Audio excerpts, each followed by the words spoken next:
Hey, good afternoon, everyone. Welcome to our next discipline dialogue session. My name is Dr. Mark Schneider. I'm the AVP of K-14 Academic Initiatives and Support for Ivy Tech Community College. I help on a statewide level coordinate our dual credit programming from the academic side of things. Today, joining us, we have one of our many program chairs across the state, here to help have some discussion over CRIM and some other courses as well. So Ashlyn, you want to introduce yourself real quick, and then we'll get started. Yeah, my name is Ashlyn. I am the department chair for Public Affairs and Social Services for the Marion campus. And then Tim is here as well. Tim, do you want to Thanks, introduce yourself? Oh, Sure. I'm Tim Folk, and I'm the program chair for criminal justice and Homeland Security Public Safety out of the Fort Wayne and Warsaw campuses. All right, so thank you very much for joining. This is one of our areas that's really seen a lot of growth in dual credit in the last 5 years or so, compared to other programs. So lots of things, burgeoning topics here. I just want to start off with kind of a simple question, Ashlyn. What are some best practices that you've seen, as a programmer? I think you said you're a department chair, formally. What are some best practices, whether things that you've seen in dual credit classes that are great tips that could help someone as a dual credit instructor, or just maybe things overlapping with your program specifically? What are some great things that could be utilized in a class? one thing that I've seen with the dual credit instructors that I have currently is both of them are really focused on applying real world experience. So they're currently hosting classes that they have direct experience in. They're also kind of surveying the students more and trying to find their interest and making sure that that's compatible with the workforce and what they can offer that's actually going to lead into a degree that's very helpful for them in obtaining employment later on. I think that's kind of the first thing that sticks out in that question. What about you, Tim? Do you have anything that sticks out as far as best practices?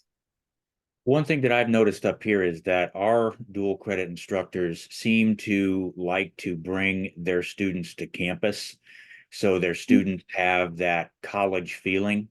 And so it does kind of, again, separates from the high school and then the college side of it. And they come to campus, do a tour, and we'll have some events specifically for them within our program there as well. So coordinating that with the campus, and again, making sure, for example, students came to campus this year and were all given the Ivy Tech ID cards. So they were given those student ID cards. And that was, again, just a little thing they did to help them show that, you are college students, and maybe help motivate them again to do well. So Yeah, two great points there. We always like to remind everyone, dual credit students are college students.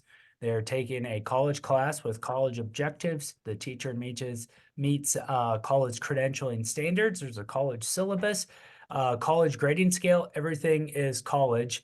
You get a college transcript. It's as college as you can get it in a high school class. So that's always a good perspective to keep. And then also just want to remind everyone that your best resource that you have for any questions that pop up as a dual credit instructor, the first go-to resource should be your local program chair that's helping oversee your class. We like that to be a professional relationship, a two-way relationship. So that way we can help you with questions on the college side of the equation. But oftentimes our program chairs will learn a lot from our dual credit instructors, especially from like a pedagogical perspective, and just all the great and interesting things that can develop in a high school class. There's lots of things that we can pull into the college experience as well. So reach out to your local program chair. We like to have that relationship as strong as possible. So then kind of moving on to the next thing, is there anything that is available to help our dual credit instructors from a professional development perspective? Thinking of either, events that are on campus. You talked about, students coming on campus, but maybe there's something for our instructors that they could do on campus or things like that. Or maybe there's an accreditation or third party that has a convention or training or anything like that. And sometimes the answer is no, and that's fine too. But is there anything out there that they could be should be aware of? The No, only thing yeah. that's, go ahead, Tim. Oh, no, you're fine. Go ahead.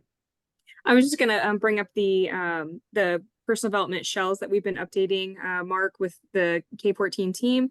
That is the first thing that comes up, and actually the hot topic in that, Tim is the one who developed that. So I don't know if you want to discuss that hot topic as well, Tim. And what was it? Sorry. I'd have to pull it up. Let me see what we did.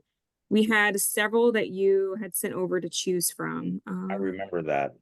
Well, while you're pulling that up, the professional development, just as a reminder for all of our dual credit instructors, we often get asked, why do I have to do this, professional development module? It takes a couple of hours with both parts, part one covering just kind of the, this is how dual credit works, dual credit 101 type stuff, and then part two being the discipline specific. The reason is it's an accreditation body requirement. We have to, NACEP, our accreditation body, requires annual professional development for all dual credit instructors.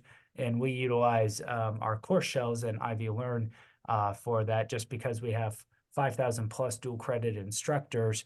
Hosting a one-day event on campus just isn't physically possible unless we rent it out like whatever, Lucas Oil Stadium or a convention hall or something like that. So it's a way to kind of size it up for everyone.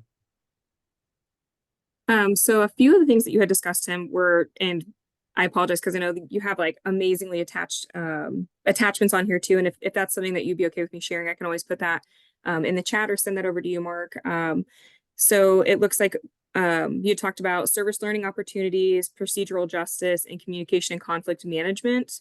Those were like the three major ones that you had thought would be really good for dual credit instructors to kind of look through. I'm trying to see here. I'll forward you back that email. That way you have it. Oh, I have it right here. I'm sorry. Oh, no, it's okay. Yeah, the service learning opportunities, yes, definitely. And of course, talking about procedural justice and incorporating modules into specifically their CRIM 101, Intro to Criminal Justice, on procedural justice, and then potentially folding that into some of their other courses as well throughout courts, policing, and corrections. But specifically an assignment that I developed for our campus CRIM 101 that I've shared with my dual credit instructors up here in Fort Wayne, made it available to them that they can then, it's a paper and some documents and stuff to read over. But also service learning opportunities. We just recently, as a curriculum committee, made available or passed the internship as a dual credit option.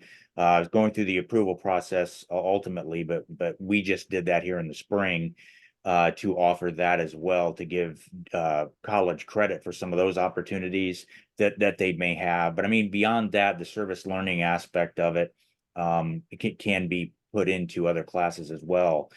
But our communication and conflict management is an important part of that also. And just if there is an opportunity to incorporate some type of de-escalation training, or maybe even crisis intervention training to their high school students, that's a good place to introduce this stuff to them.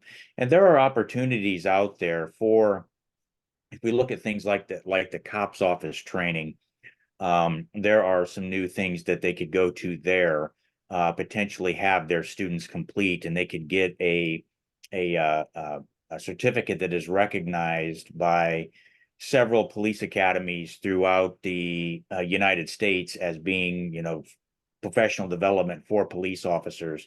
And the cops office training is through the U.S. Department of Justice, and training that's developed by academics and professionals across the United States. And so lots of training on there in terms of community policing, communication, and now they have a good one there on crisis intervention as well, that they can assign to their students. I do it in my classes, and I just, again, it introduces them to those topics. But I will add here as well is that I'm being trained next week to be able to deliver the MANT system, de-escalation and conflict management training. So I'm going to the train the trainer stuff next week in Fishers, Indiana. And so next academic year, I've already talked to our dual credit instructors here in Fort Wayne, and I'm going to deliver that to our Ivy Tech dual credit criminal justice students at some point. So I'm going to work with them as well on that. So there's some opportunities there for that. But you know, if those three things I think are extremely important, and if they have the opportunity to attend some type of professional development that may help strengthen their own knowledge on those types of things, I think that's an important start. Yeah, and if you have any links to any of those things, when we get done with this and post this on our YouTube channel, we can put it in the course description for people to access to make that available. So yeah, thank you. Lots of great information there. So you touched upon some PD and also the kind of hot topic for our dual credit instructors in this area. Now, one question that we've received a lot this year is around textbooks. Just because of different new state law limiting textbook fees, and people asking a very legitimate question: are there any resources that are available that in many ways could supplement or take over a large part of the role that maybe expensive textbooks used to have? So do you know of any OER or open resources that our dual credit instructors can utilize either on different websites or maybe in Ivy Learn in the course shell or the commons, things like that? Yes, so I'll take this one. 101, we have I developed an OER shell here at our campus, and I've shared that with my dual credit faculty. Some of them will take some of the assignments from that and do what they need to there. So 101, I think, has several options for free online textbooks. I just noticed a fairly decent, it was just not all that long ago published for CRIM 105, which is Intro to Criminology, has a lot of good articles and links and videos actually in the digital version of this free textbook.